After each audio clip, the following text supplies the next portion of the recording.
morning and welcome back to the channel. Thank you for watching our videos, subscribing to our channel. Today we have a little bit of a topic between the CFMoto UForce Highland and the CFMoto UForce XL. There's two different types of machines here, and one thing that CFMoto is known for is being budget friendly.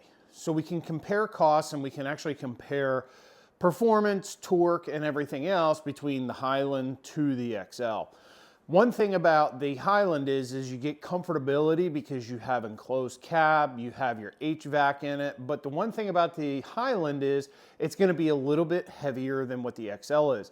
One thing about the Highland is they upgraded from a 2-cylinder engine from the previous models 22 through 25 to the Highland with the 3-cylinder. Also adding the HVAC system into the unit and also the factory doors. Now the XL did have the option that you could get the factory doors installed from CFMoto, but with the XL, the only thing you can get is a heat. Doesn't have air conditioning. The Highland does. So a lot of people are gravitating more towards the Highland, but there's two different aspects of these machines that you have to think about, and what are you going to use the machine for? The XL is more or less like a rugged workhorse machine. That's basically meant for on the farm or anything like that. And technically, utility side-by-sides weren't ever really designed to be trail buggies, to go out, take out on the trails, to take them to the mud swamps and stuff like that, that we as the purchasers do, because we like the style, we like how they ride, we can pack the whole family into them, and so forth and so on.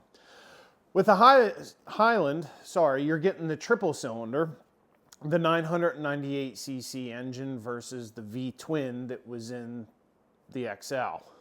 One thing about the Highland is with their newly redesigned clutches, it's going to open up the market for a lot more companies to be able to build clutch kits for. Now, something that I've seen trending since the XL came out in 2022 is that 2022, 2023, so I'm not exactly sure the month date whenever they were released. But one thing is there's a lot more mainstream companies that worked only on Polaris's, Can-Am's, and Yamahas are now gravitating towards the CFMoto. One company in particular is Thumper Fab. Thumper Fab now has a long travel kit for the UForce Highland. Super ATV now is actually producing products faster for CFMoto than what they were in the past, because they were concentrating specifically on Polaris and Can-Am whenever the new models come out. Between the two of them, they're two great machines. And the one thing about CFMoto is it's budget friendly. It's able to get people that didn't want to get into a Polaris for $40,000 or the Polaris Ranger 1500 for, $32,000. So for $20,000, you can get into the CFMoto UForce Highland. You can have enclosure, power windows, the audio system that comes in it from the factory. And one thing about CFMoto is whenever you bought the base model still came with a winch and a roof. If you bought the base model Polaris or Can-Am, there's no roof, there's no winch, there is absolutely zero accessories with that machine. So being able to get into a CFMoto UForce Highland at around $20,000 and being competitive and comparable to the Polaris or the Can-Am Defender is really outstanding, because you can get more people into the sport. People are gravitating more towards the sport. And let's not get it twisted. CFMoto is starting to come as a competitor in the market. Before, whenever they just did their four-wheelers and stuff, and we're going to talk back, pre-2022, they weren't even close, like not at all. But now you see a lot of big mainstream companies being like, wait a minute, CFMoto's starting to make something of themselves. Just like the new Z10 that they're coming out with. They're being able to be competitive in that market at a budget-friendly price. You know, and now Segway came into the market with a budget-friendly side-by-side, you know, that's very comparable to the Polaris RZR 1000 XP, the Can-Am Maverick, the Can-Am Commander, that's very comparable for that market of side-by-side. So whenever it comes to the UForce and the Highland, it depends on what you want. Do you want comfortability? Spend the extra $5 grand, get the HVAC, the AC, and the enclosure. If you just want something to cruise around the farm, you don't care about an enclosure or anything like that, go ahead and get the XL. Save that extra $5 grand. As far as clutching goes now, because you're opening up the market in the Highlands because they changed the clutch from the trail block clutch to their new style clutch, which that new style clutch is a comparable clutch as what Polaris has been running for years. Now, I'm not saying that it is a Polaris clutch, but when we look at CFMoto, there's things about CFMoto that they take and they copy the designs of Polaris Can-Am. So if we look at the trail block clutch, the trail block clutch originally came out in the Can-Am. So that was, you know, copied from that.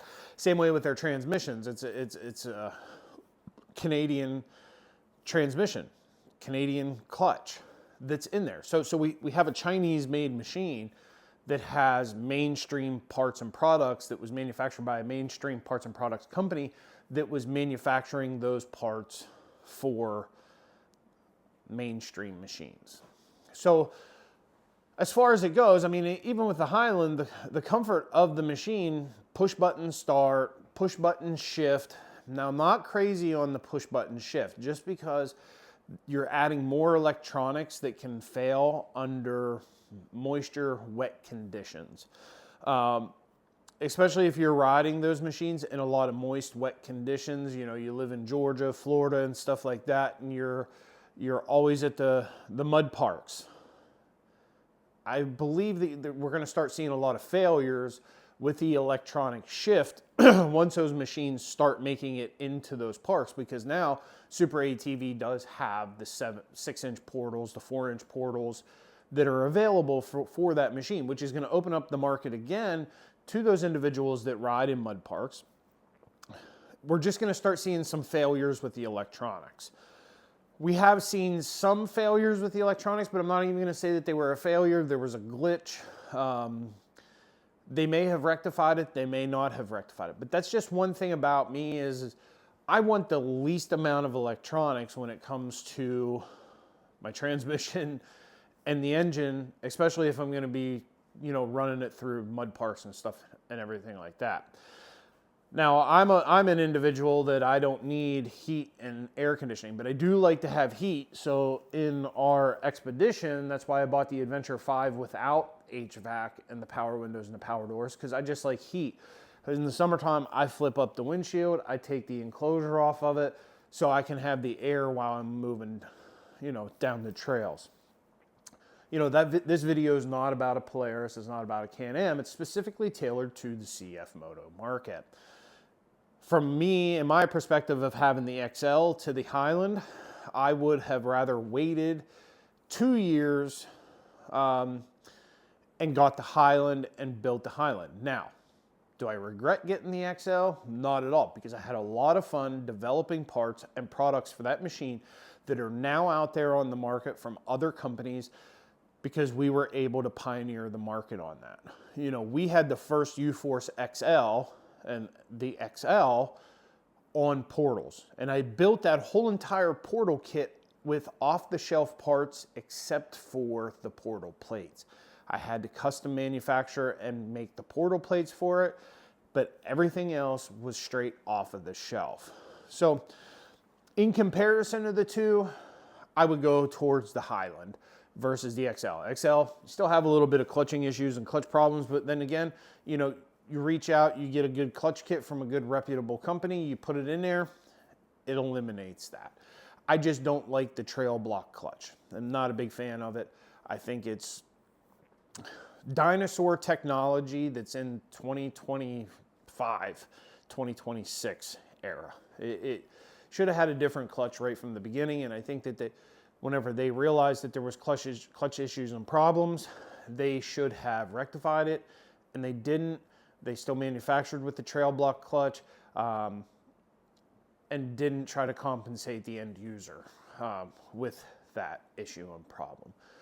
So comparisons between the two, definitely would go with the Highland versus the XL. But if you have a farm, you just want to deliver hay, pick up some firewood, do whatever, and that's what you're using it on, you're using it on work sites, job sites, and things like that, then the XL is the way to go. Save that $5 grand, because all you're doing is either your employees are beating the crap out of it, or else you're running hay out into the middle of the field to drop off for the cows, and they're beating the shit out of it.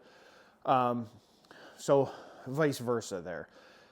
Again, it's your choice. At the end of the day, all we can do is give you the information and what we think as being a tester and stuff like that in the market. So until next time, guys, you like our videos, hit that subscribe button, you know, share our videos, tell your friends that have CFMotos, Polaris, Can-Ams, whatever. Next video, we're going to dive into on how I diagnose wiring issues on side-by-sides. Until then, guys, we'll catch you out on the trails.